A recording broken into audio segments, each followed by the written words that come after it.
है linear accelerator. जैसा कि नाम से ही जाहिर है कि linear mean on a straight line and accelerator move करवाने वाला। तो सिंपल हम कहेंगे कि जो एक सीधी लाइन पे मूव करवाए, एक्सेलरेट करवाए, किसको? चार्ज पार्टिकल्स को। अब चार्ज पार्टिकल में इलेक्ट्रॉन, प्रोटॉन या अल्फ़ा पार्टिकल जो नेगेटिव या पॉजिटिव भी आ सकते हैं। इन चार्ज पार्टिकल्स को इलेक्ट्रिक फील्ड यूज़ करते हुए हम मूव करवाते हैं। अब लीनियर एक्सेलरेटर हम डेली लाइफ में यूज़ कहाँ करते हैं?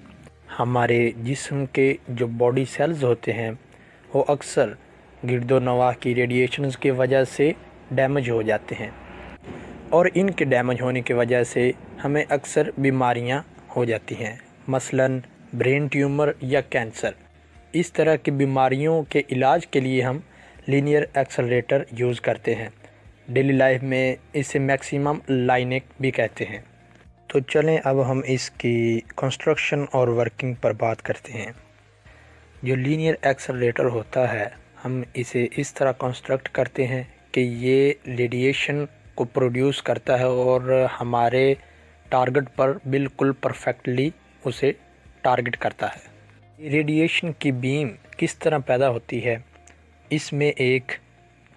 इसमें हम रेडियो फ्रीक्वेंसी वेव को इस्तेमाल करते हुए बीम, जो हमारी रेडिएशन बीम होती है, उसे कंट्रोल करते हैं।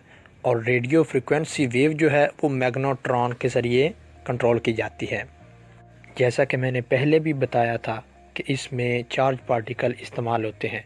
ये चार्ज पार्टिकल्स की बीम जो कि आपने देखा कि पेशेंट पर टारगेट हो रही थी, वो हाई फ्रीक्वेंसी एक्सेलरेटर से कंट्रोल की जाती है। और हाई फ्रीक्वेंसी एक्सेलरेटर वो हम प्रोड्यूस करने के लिए मैग्नेट्रॉन को इस्तेमाल करते हैं। तो हमारा जो एक डिजिटल एक्सेलरेटर होता है उसमें एक इलेक्ट्रॉन गन होती है। तो जब एक फिलामेंट को गर्म किया जाता है तो उसमें से इलेक्ट्रॉन की बीम प्रोड्यूस होना शुरू हो जाती है। और जब इलेक्ट्रॉन गन के कैथोड को हम हीट प्रोवाइड करते हैं तो वो इलेक्ट्रॉन प्रोड्यूस करना शुरू कर देता है।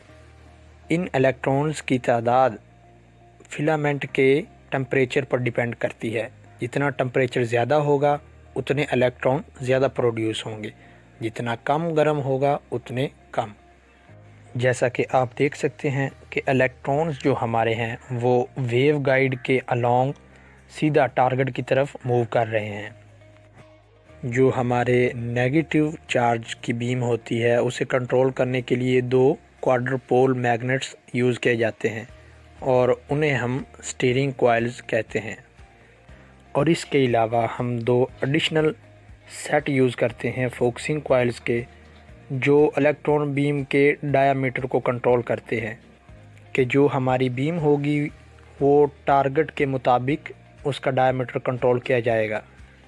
और इस तमाम सिस्टम की कूलिंग पानी के ज़रिए कंट्रोल की जाती है।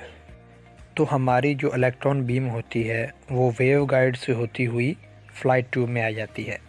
फ्लाइट ट्यूब में वेव को बेंड करने के लिए 3 मैग्नेट्स यूज़ किए जाते हैं। ये मैग्नेट्स हमारी बीम को टारगेट की तरफ ले जाने के लिए स्लो भी करती जाती है और आगे उसको परफेक्टली टारगेट पर ले जाने के लिए मूव भी करवा रही है। और इसे हम क्रोमैटिक बिहेवियर कहते हैं। जो हाई एनर्जी इलेक्ट्रॉन्स होते हैं वो हमारे टंगस्टन के स्मॉल टारगेट को जब हिट करते हैं एक्स रेज में कन्वर्ट हो जाते हैं। तो जो हमारा प्राइमरी कैलीमेटर होता है वो सिर्फ एक्स रे की बीम को ही गुजरने देता है।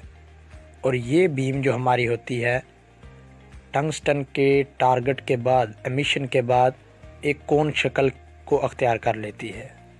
ये जो हमारा प्राइमरी कैलीमेटर होता है ये हमारी बीम को, बीम की विड्थ, इस सब को, लेंथ, इन सब को अकॉर्डिंग टू क्लिनिकल यूजेस के मुताबिक कि हमारे मरीज़ को कितनी डोज चाहिए उसके मुताबिक इसकी जो लेंथ और विड्थ इसको कंट्रोल करता है।